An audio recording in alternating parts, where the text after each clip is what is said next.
Okay, so we'll start with this first question. Uh, so which of these questions are basically from the previous NPTEL quizzes. I will not be discussing your current NPTEL quizzes. That is for you to solve. But these questions might help you. And there'll be some questions from my end as well. So here's the first question. Which of the following is an example of an open system? So I hope all of you know what an open system is. Um, Basically, if you have a system, so if you have a system here, and the system has mass, it has energy, it has entropy, and then you also have the surroundings, right? The surrounding also has some mass, energy, and entropy, and there is a boundary of the system. So if you are allowing any mass or energy exchange across these boundaries, then it is called an open system. Whereas if the exchange is not allowed, then it is called a closed system, right? So can you tell me from the options given here what exactly is an open system, example of an open system here?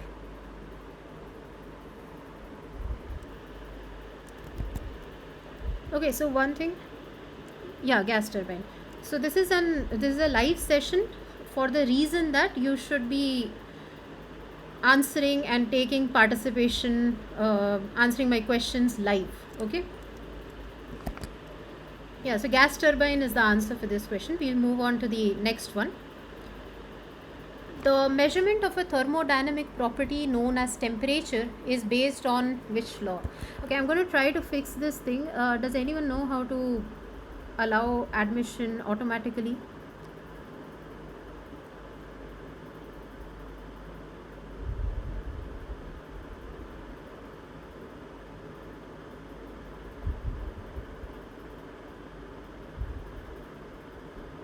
Okay, I hope you can join now.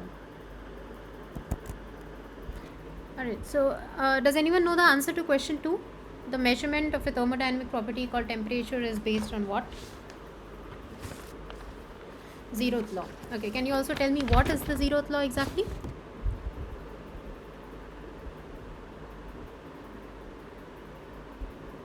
Right. You're right.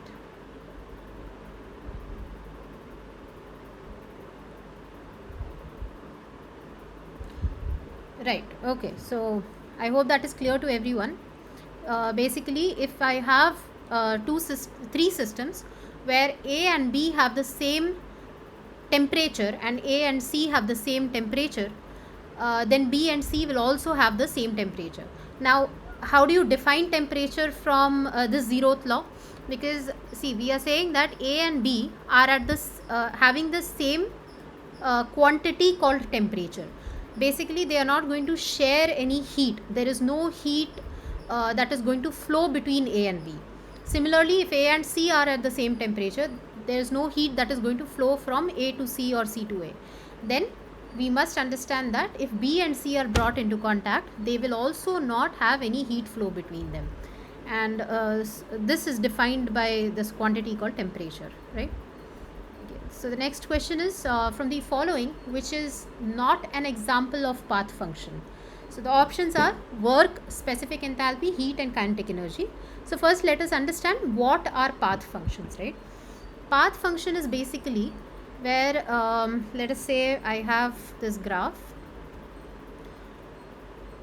and you have to move, this is a temperature and pressure plot or something. So basically if I go from state 1 to state 2, whether I go along this path or I go along some other path, if that makes a difference, then it is called a path function. For example, if I consider the work, so work in a PV diagram, we know how to define it. It is PDV integral, right?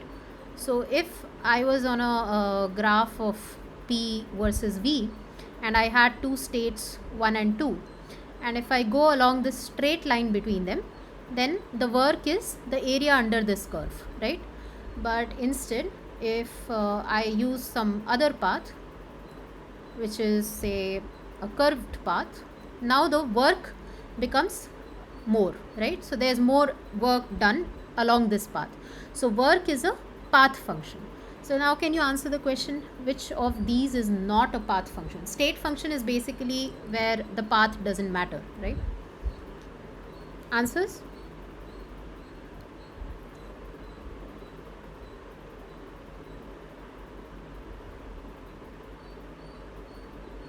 Yeah, specific enthalpy. So why is that? Do we know the formula of enthalpy? Enthalpy is H is equal to, go on, E plus P by rho. E is internal energy, that also is a specific, this is also a state function, and pressure is also a state variable, pressure and density. Okay, so I guess that clarifies question 3. Moving on to question 4. The movement of a frictionless pendulum is an example of,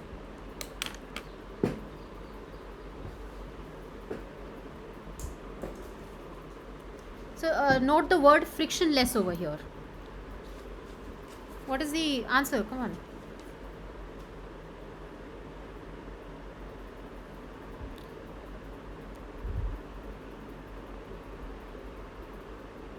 Hello, is everyone there? Yeah, reversible process, because we are assuming that it is frictionless, right?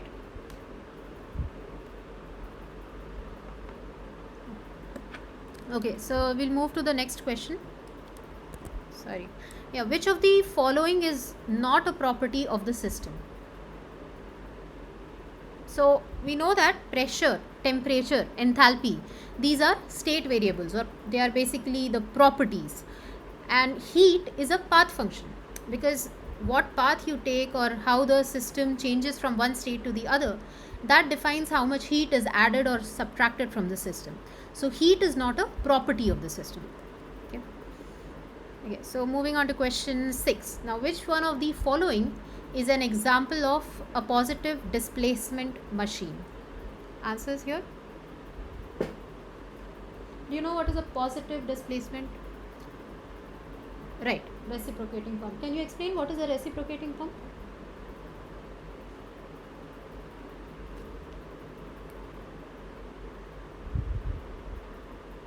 Who answered the question?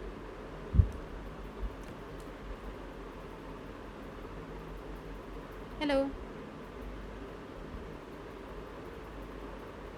Okay, maybe I should explain.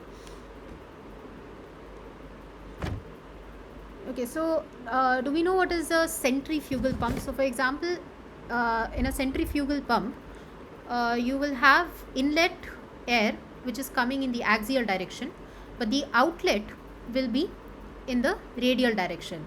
This is for a centrifugal pump. So that is not going to create any forward thrust, whereas a reciprocating pump is like an axial compressor, for example. So the inlet is going to be in the axial direction and the outlet is going to be in the axial direction. What the compressor does is it takes in m dot at some speed v1 and then it ejects at some speed v2, where v2 will be less than v1.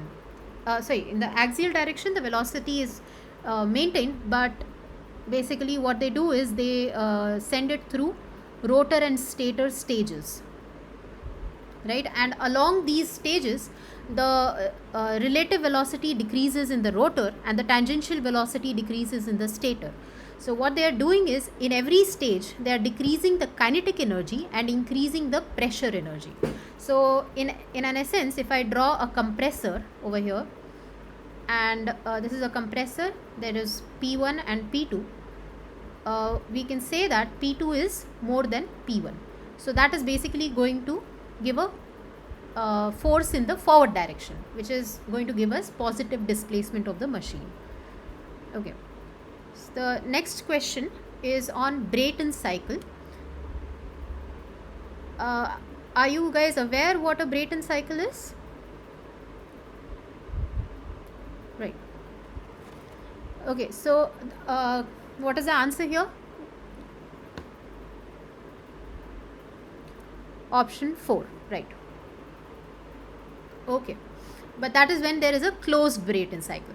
Now in a gas turbine, it is not a closed Brayton cycle, it is an open Brayton cycle, because if I just draw a gas turbine over here, just give me some time.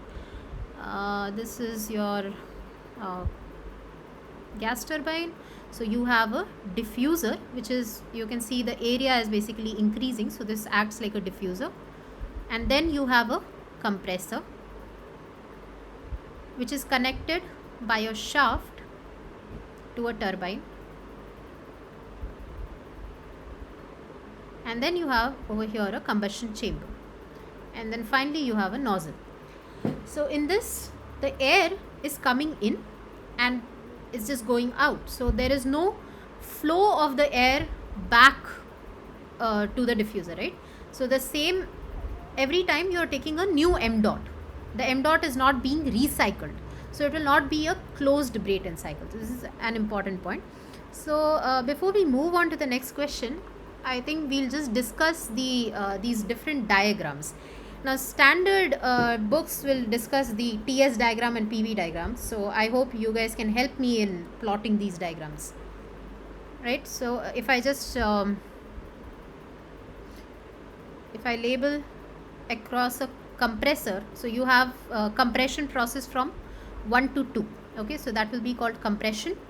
2 to 3, let us say we have combustion, and 3 to 4, let us say we have expansion. So just tell me, how would the line on a TS diagram look from 1 to 2?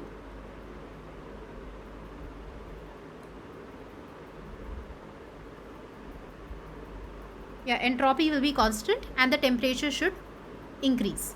Okay, so here first I'll draw what are called isobaric lines.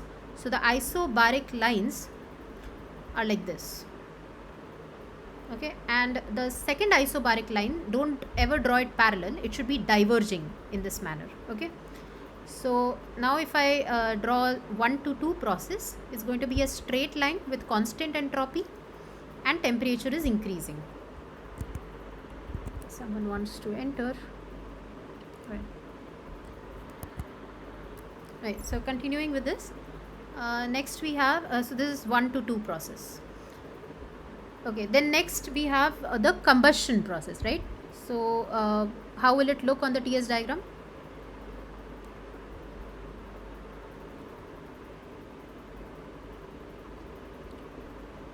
So we said there are 2 isentropic and 2 isobaric processes, right?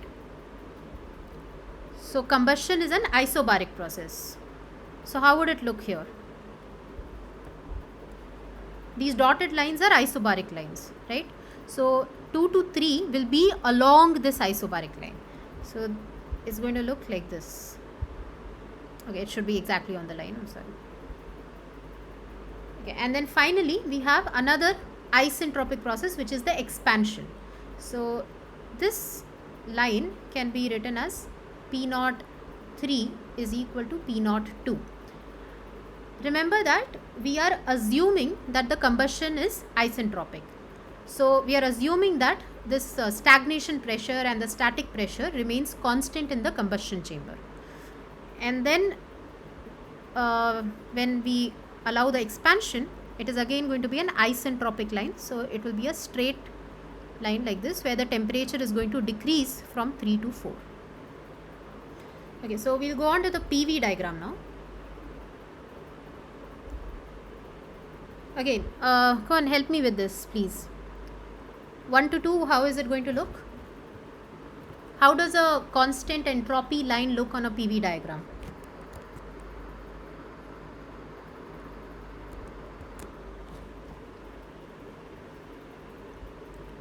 Sorry? It looks like it's a curve where, what kind of a curve? Come on, this kind of a curve or this kind of a curve? Case 1 and case 2. Which one is it? Case 1, right? Okay. So we'll draw an isentropic line, and as we said, pressure is going to increase, right? Because you can see here in the TS diagram also, we have gone from P01 to P02, where the pressure is increasing. Okay. Again, somebody wants to enter. Okay, so this is an isentropic line here, and another isentropic line. Again, draw it in a diverging manner, right? Okay, so maybe I'll change the pen color.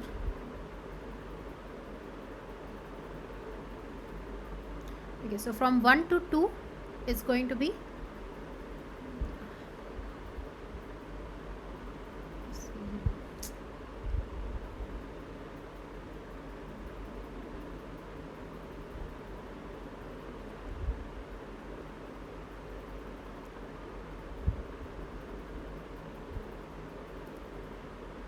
okay, so it's going to be from 1 to 2 in this manner, where your pressure is increasing and volume is decreasing, because it's a compression after all, right?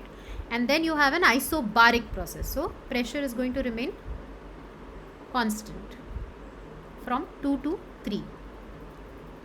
And then from 3 to 4, it's an expansion process, so pressure should decrease and volume should increase. Now that line is not going to be parallel to 1 to 2, it should be diverging.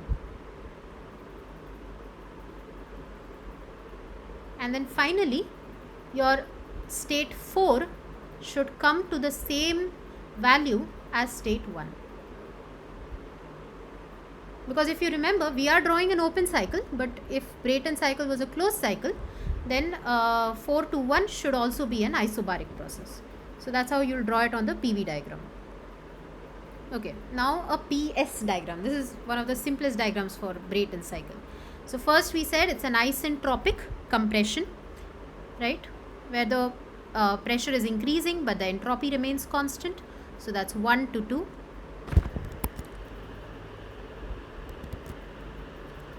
Okay, and then you have 2 to 3, which is an isobaric combustion, and then 3 to 4, which is an isentropic expansion, right?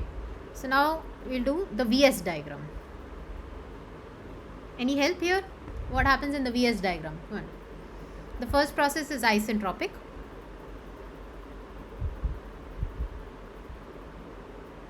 What is going to happen to the volume? It will decrease. Yeah, so the volume decreases isentropically. Then what happens?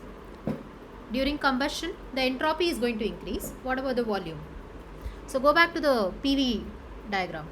The volume is increasing. So here as well, the volume is going to increase. Entropy is also going to increase. So it goes like this. And then this is 1 to 2, 2 to 3. 3 to 4, again your volume is going to increase and entropy is going to remain constant. What you should note is that this volume that you will attain at state 4 should be more than the volume at state 1. Okay, because if that is not the case, then you have not done any extra work. So you will have to do extra work in order to, so there has to be a delta V, right? P delta V would be the work. So that's why your V4 should be more than V1. Okay, now we'll draw the PT diagram. So what happens in 1 to 2?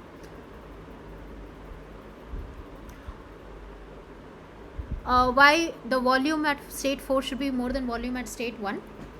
Because, okay, in general, what do we, okay, first of all, you can just see it in the PV diagram. So V4 is more than V1, right? If V4 was equal to V1, then there is no area. So this area that is there in the PV diagram, that is the work done by the engine, right? If V1 was equal to V4, then your net work is 0. So you should have done some work. Does that make sense? Okay, you can just verify it from the PV diagram as well. So V4 is supposed to be more than V1. Should I move on? Okay. Okay, now in the PT diagram, what happens from 1 to 2? we know that the pressure is increasing because it's a compression process, and you can see in the TS diagram that the temperature is also increasing. So pressure should increase, temperature should increase. So the diagram is going to be like this, 1 to 2, and then it's an isobaric process. So 2 to 3 is going to be an isobaric process. Okay, what about 3 to 4? The pressure is going to decrease, right? And temperature, that is also going to decrease. So this is again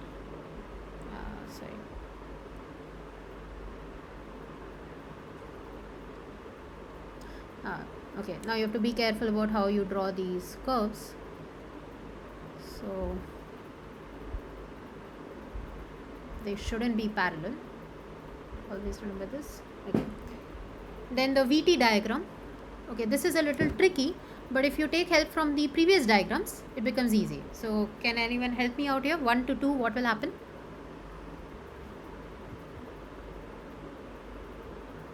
One to 2, it's a isentropic compression. What is going to happen to the volume? Oh guys, come on, such easy things. Yeah, it decreases. And temperature increases. So volume should decrease, temperature should increase. That's 1 to 2. What about 2 to 3? We are doing combustion, so temperature is going to increase. The gases are going to expand during combustion, so volume is going to increase. So from 2 to 3. Okay, what about 3 to 4? Volume is going to increase, right? And temperature is going to decrease. So the curve should be from here. Yeah, I'll draw it like this.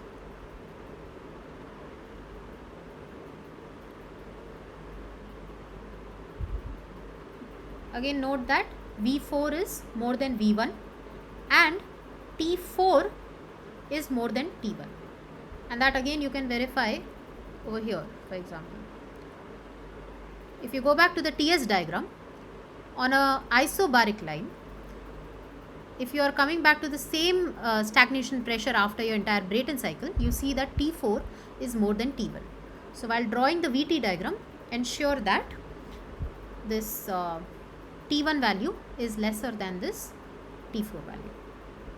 Okay, are we clear with these Brayton cycles? Brayton cycle diagrams? Yeah, okay. Okay, so moving on to the next question we have. In an axial flow turbine, what about the inlet flow and the outlet flow? So, okay, it's an axial flow turbine, so the inlet and outlet both remain axial. Okay, so then question 9, Carnot cycle. So, what is the answer here? What happens in a Carnot cycle?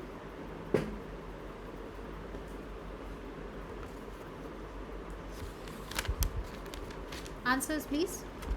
How is a Carnot cycle different from a Brayton cycle?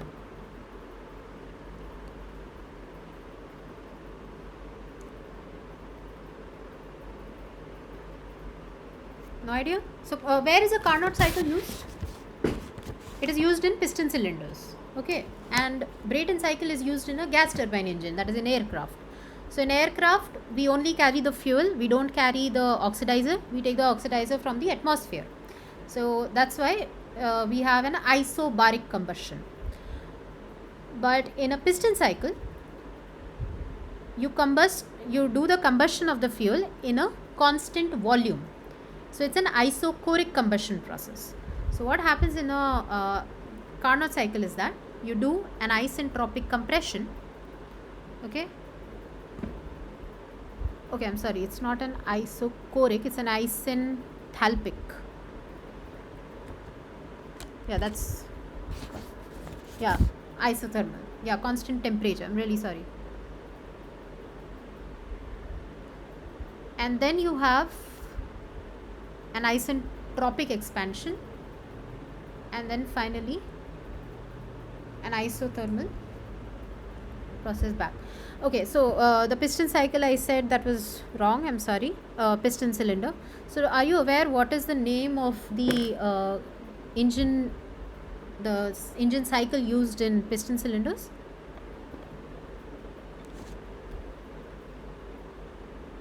In a piston cylinder, we have a constant volume combustion. Yeah, auto and diesel. Yeah, okay. Thank you. So this is 1 to 2, 3 and 4. So can you help me with the PV diagrams now? So before we move on to the PV diagram, let us draw something more important, which is on a PV diagram, we saw that the isentropic process looks something like this, right? So what does an isenthalpic process look like? That is constant temperature process. So what is isentropic? There PV to the power gamma is constant, right? For constant temperature, PV is equal to constant.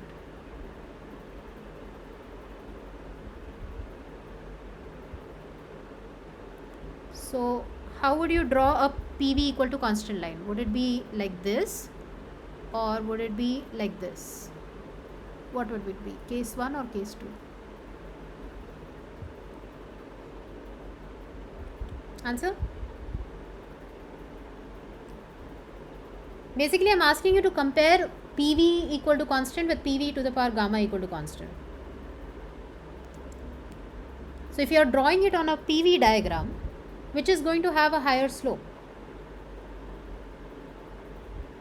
We know that gamma is more than 1 for most of the gases. Okay, just go and look it up. It's case 1. So this is PV equal to constant. Okay, and PV to the power gamma equal to constant would be like this. So now we can draw the PV diagram for the Carnot cycle. So first is an isentropic process. So we'll draw an isentropic process here. Going from 1 to 2. After which is an isenthalpic process, which is this. So it's going to have a higher slope. Okay, I'm sorry. Difficult to draw with these things.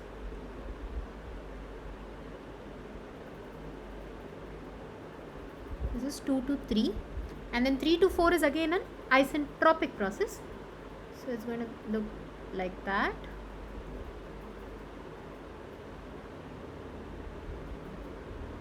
Okay, it's supposed to again go down.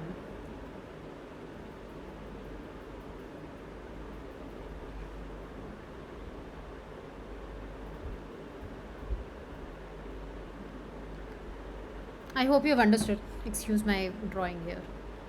Is the diagram understandable? Yeah, okay. Okay, so finally we'll do a numerical question here. I hope I'm not exceeding time.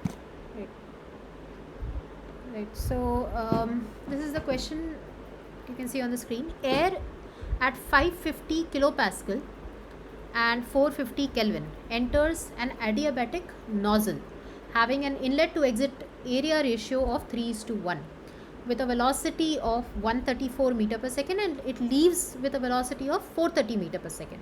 So what you have to do is find an exit temperature and pressure respectively. Cp is given. Okay, so do you know how to do this?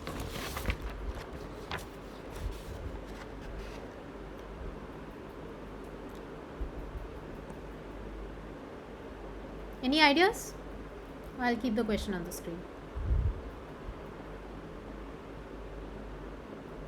So let us consider a nozzle. What happens in a nozzle? The area decreases, velocity increases, that is the kinetic energy is going to increase, the pressure energy is going to decrease. Okay, so this is your nozzle. Let us consider this is stage 1 and stage 2. So we are given the condition at P1. What is P1 here? P1 is given. So air at 550 kilopascal. Okay.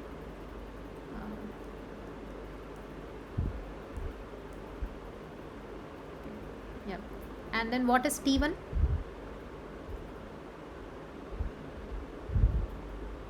Sorry, I couldn't hear you. Yeah, 450 Kelvin, right?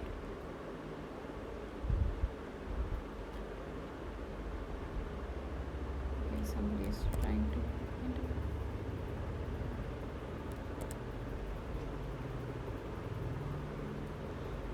Okay, and then are we given any conditions for, we are also given V1 and we are also given V2. And we are asked to find what is P2 and what is T2. So how do we do this?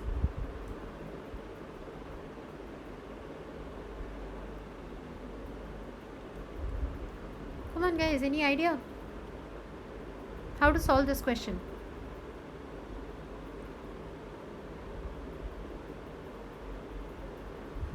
So how does this diagram look on a T0 versus S plot for a nozzle? Right, so let us draw isobaric lines. Okay, not T0 but T. So I hope you know that across a nozzle the stagnation temperature remains constant, right? Because you're not adding any work, you're not adding any heat. So we have this SFE equation, the energy balance equation, right, which says that H01 plus any heat will be equal to H02 plus any work output.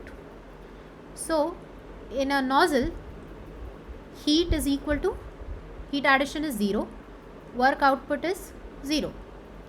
So basically the stagnation enthalpies are going to remain constant. Now what is stagnation enthalpy?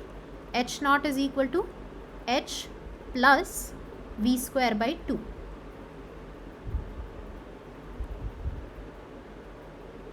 What is H?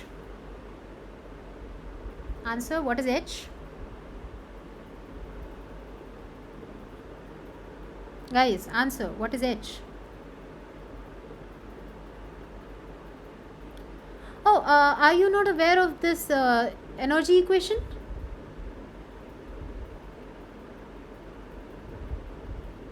Okay, so okay, yeah, please ask me if you don't know something. So the session is meant for that. Okay, so what is a stagnation condition and what is a static condition? I guess that is something you don't know here. So let us say I consider a flow whose velocity is 0. So I have a flow, basically I'm considering a flow with velocity 0. That means the flow is static, there is no flow. So that it is it is at stagnation. But if there was a flow at say 5 meter per second and then I bring it to 0 meter per second by an isentropic process. Okay, so that is called, the state which you will reach is called the stagnation condition. Okay, so what you know by measuring physically, like for example if you introduce a pitot tube, you measure the pressure. So you are going to measure, say you have an aircraft which is moving forward with some velocity and then you stick out a pitot tube here. What are you going to measure? The ambient pressure is P infinity. What are you going to measure?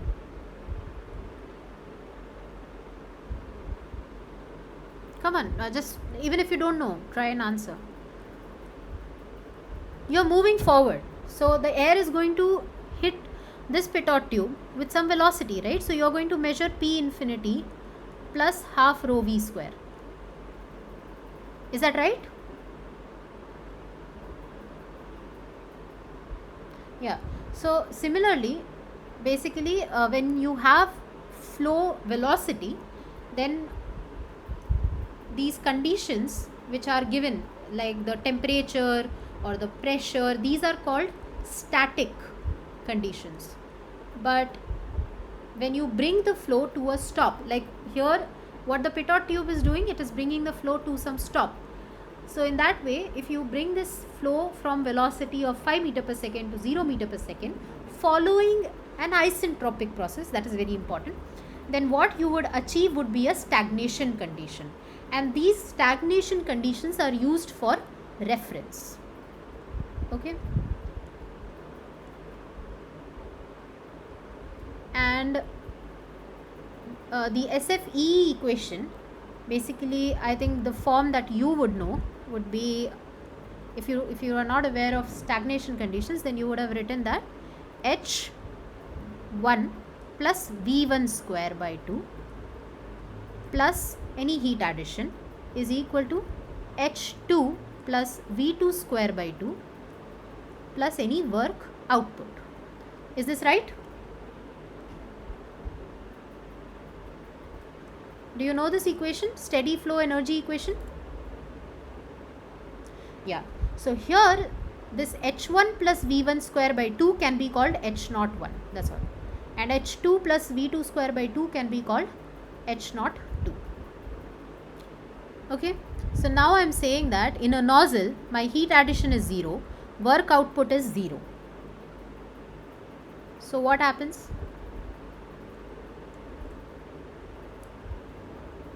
So your stagnation conditions, the stagnation condition is maintained. H01 is equal to H02.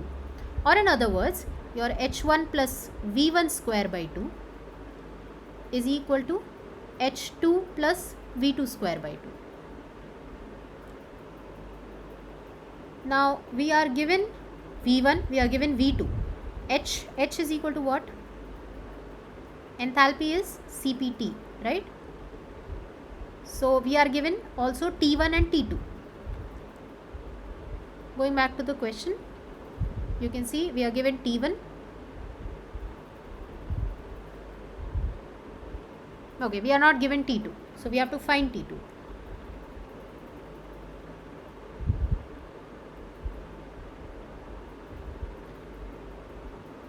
Am I audible? Hello? Yeah, okay. Okay, so now you know that we have to use the SFE equation. How do we proceed? See, I can come and give you the solutions very easily, but I want you to interact and tell me, help me out here.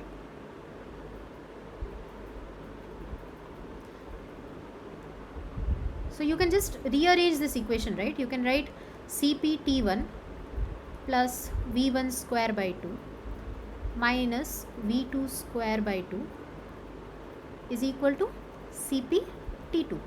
So from here you can find T2. Is this fine? I'll just give you the answer, or can you calculate and tell me the answer? The value of Cp is 1.005 kilojoule per. Okay, so if you just write it in SI units, it's 1005 SI units. What is the answer for T2?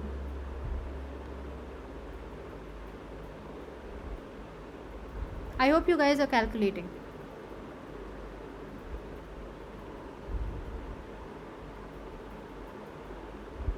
Sorry? You just be a little louder. Give 2 minutes. Okay, yeah, sure.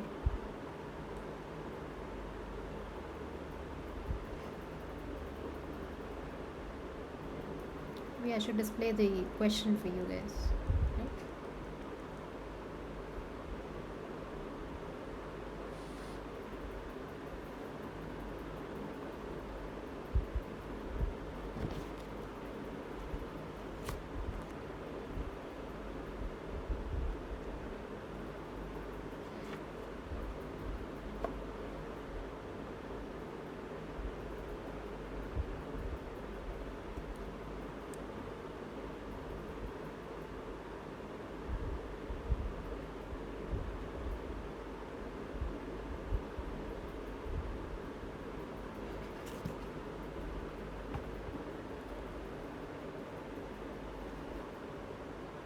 Right.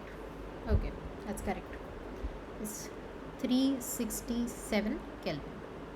Okay, now you know T2. So how will you find P2? So across the nozzle, we know the how the temperature is changing. How would the pressure be changing? So we have done energy balance equation. Now we can do mass balance, right? So in the nozzle, obviously whatever is coming inside, so this is your nozzle, what is coming inside at m dot 1, that should also be equal to your m dot 2, right? So if I equate the m dots on either side, I'll get rho 1 a1 v1 is equal to rho 2 a2 v2.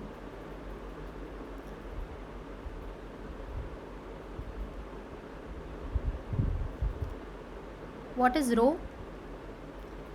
Rho is P by RT.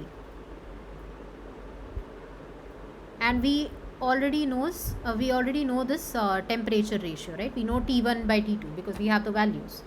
So we can just rearrange this and write P1 A1 V1 by T1.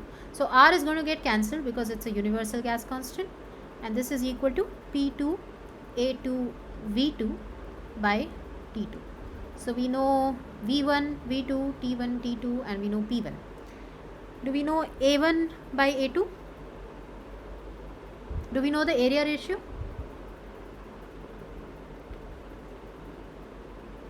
See, it's given. The inlet to exit area ratio is 3:1. So now please calculate and tell me what is P2. You just have to do simple mass balance.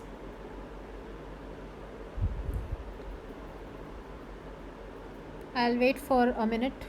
This is an easy question.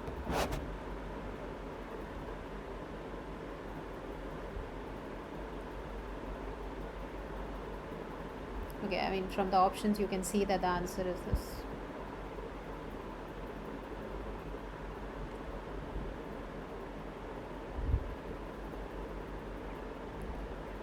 So is this clear to everyone?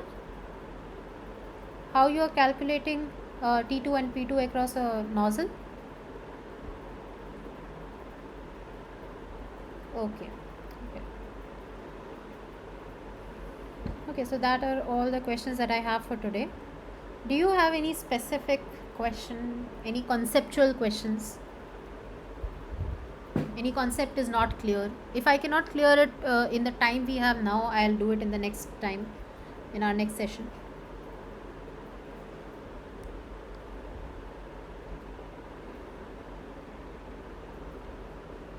And this material, this PDF, these questions will be available on your website. Also the recording of this session will be available. So I hope you can refer to these questions later on as well.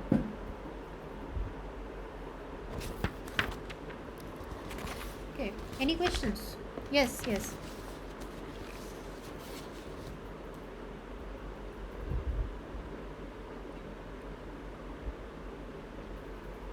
Why the pressure will be decreasing? Okay, let's go back to our Brayton cycle. What is happening in the Brayton cycle? Gas turbine engine is a... Okay, let us do one thing. Let us draw these things again along with the gas turbine engine diagram. So let us consider this gas turbine. You have the diffuser, then you have a compressor,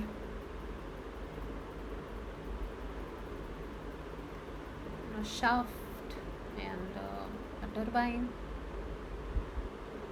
So this diagram must have been discussed already, right? A combustion chamber. Okay. Now if I mark this as region 1, region 2. So what is region 2 is inlet of compressor. Outlet of compressor, which is also the inlet of combustion chamber, will be called station 3. Then outlet of combustion chamber, which is the inlet of turbine, is temperature station 4. After the turbine is station 5. Now sometimes some of these gas turbine engines might also have afterburners, right? So if there is an afterburner, there will be some stage here, but for now we'll just consider this as across this is the exit. Okay, so if I now ask you how the pressure is changing, or how would you draw the um, diagram for this on a T naught versus S curve. So again, what is T naught? What is T naught? Stagnation temperature. How would you calculate a stagnation temperature?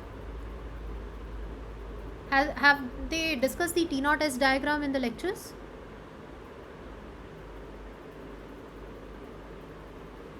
Guys, please answer.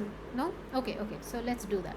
So T naught, remember we said H naught is what? H plus V square by 2, where you are isentropically bringing the flow to a stop. So if I just take this as CPT naught and this is CPT, so T naught can be written as T plus V square by 2 CP. Okay, further I can write this as T plus V square by 2 gamma R into gamma minus 1. So do we know what is the formula for speed of sound? It is gamma RT under root, right? So T naught can be written as T plus M square into gamma minus 1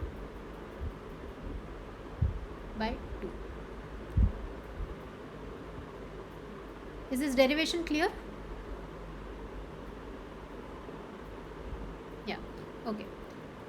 So if I now ask you, so if I now ask you what is going to happen to the T naught or H naught basically across a diffuser or a compressor, so what would you use? You will use the SFE equation again, that is your steady flow energy equation, and you can say that H naught inlet plus any heat addition is H naught outlet plus any work output. When will the heat be added? If you are adding fuel, if combustion is happening, only then. And where is work going to happen? So if there is a fluid which is moving through a channel, or if it is moving through a converging or a diverging duct, there is no work. But if there is a rotating blade over there, it is rotating the flow, it is adding work, or it is extracting the work of the flow, then what we get is then you are going to basically have this term in this SFE equation. Then your stagnation enthalpy will change. But if Q is 0, if work is 0, then your stagnation enthalpy remains constant and your stagnation temperature also remains constant. So going back to your T naught versus S diagram, you basically draw two isobaric lines. Now in the ambient case, ambient, let us say we have P ambient, which is PA. So this is already having 0 velocity. So P ambient is going to be equal to P naught 1, right? And in the diffuser, and there is also TA is equal to T naught 1. In the diffuser, there is no heat addition, no work, so the stagnation temperature is going to remain the same. So if this was my P naught A curve, then this point will also represent state 1, it will also represent state 2. Is this clear?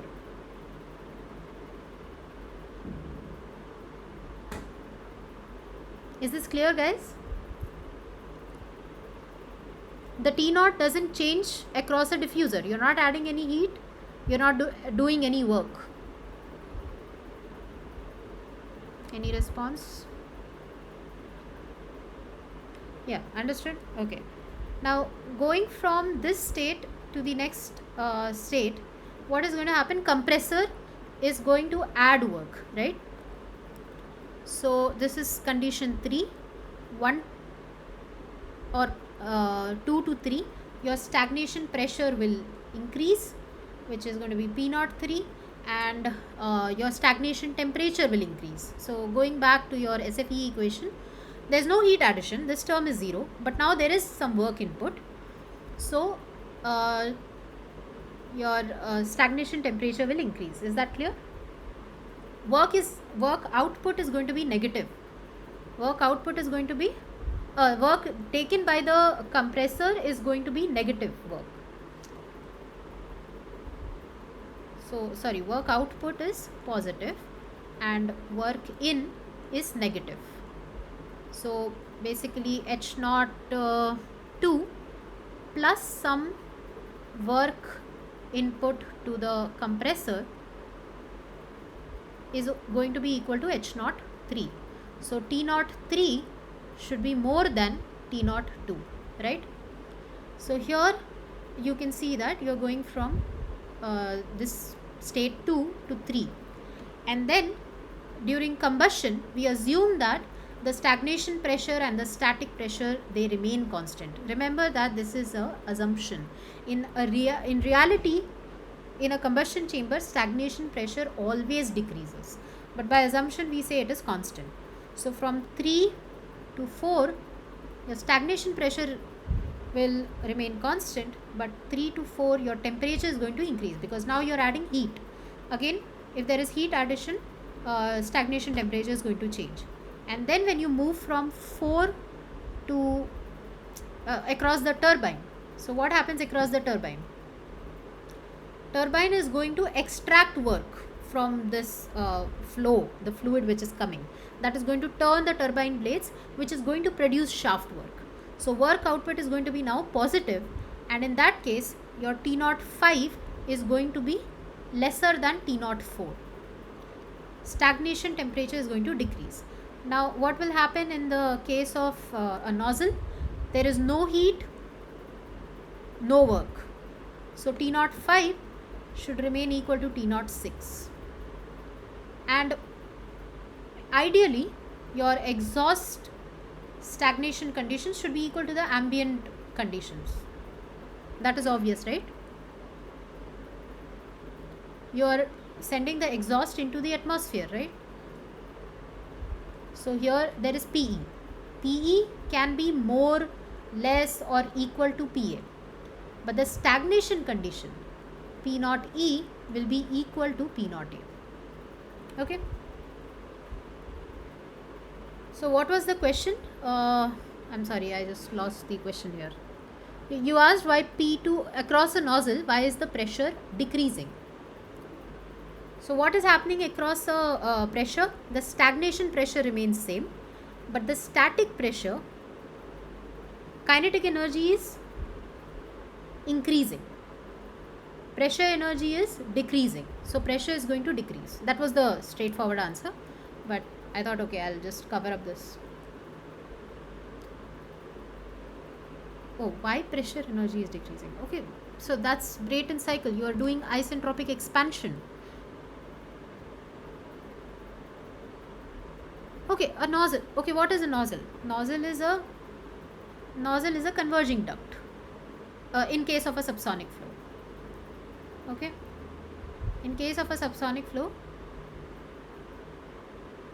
yeah, velocity will be increasing, so pressure will be decreasing. We know that, right? So okay, if you just so what are you not understanding exactly? Okay, this equation again, m dot is going to remain constant. That is clear. Mass conservation. So yeah, so from here itself you can see that if your velocity is basically, okay, it's kind of obvious from here, but I don't know how to explain. Velocity is increasing, so the pressure should be decreasing in some sense.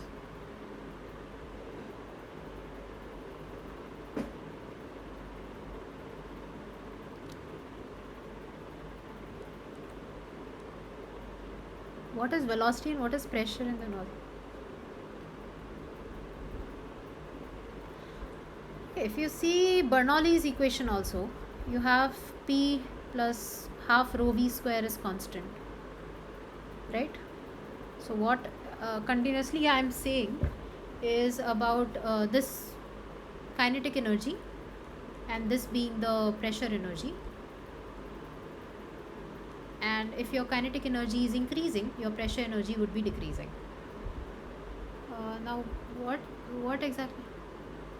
Sorry. Can you clarify your question?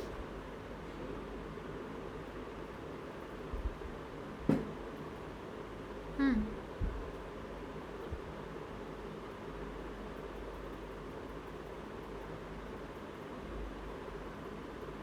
Yep. Yeah.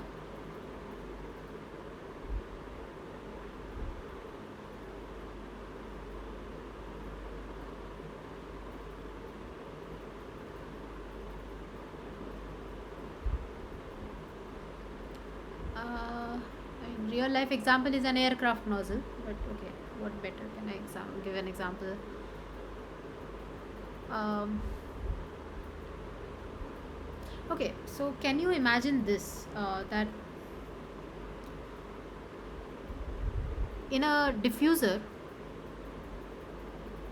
you're basically decreasing the kinetic energy, so you're bringing the flow to a stop, right? So the pressure is going to increase. Can you imagine that? So if there is an area expansion, the velocity is going to decrease, right? So this is v1, this is v2. v2 is going to be less than v1. So if you are bringing the flow to a stop, then suddenly the flow which was coming from, like, if I just go to the atomic level, right? So here at this point, the velocity is v, and here it is v minus dv. So the atom which was here is coming to a stop, but this atom is still moving with a higher velocity, is going to hit it. So at this interface, the pressure is going to increase. So exactly the opposite will happen in the case of a converging section. The pressure is going to decrease. Does that answer your question now? Okay, is this what you were asking, at the atomic level, how it is happening? Okay. I hope I clarified your question. Doubt. Okay, so if there are no more questions, we will end the class here. And what I think I'll discuss next time is how the temperature, pressure, stagnation pressure, these quantities, how do they change across these stations? So 1 to 2 to 3 and so on. Okay, so along the axis of a gas turbine engine. So I'll discuss that in the next class, and I'll also come up with some new questions for you guys. I hope you'll watch the lectures, and whatever questions you have from the lectures, conceptual questions, you can ask me. So we'll end the session now. Next Saturday. Every Saturday, 4 to 5.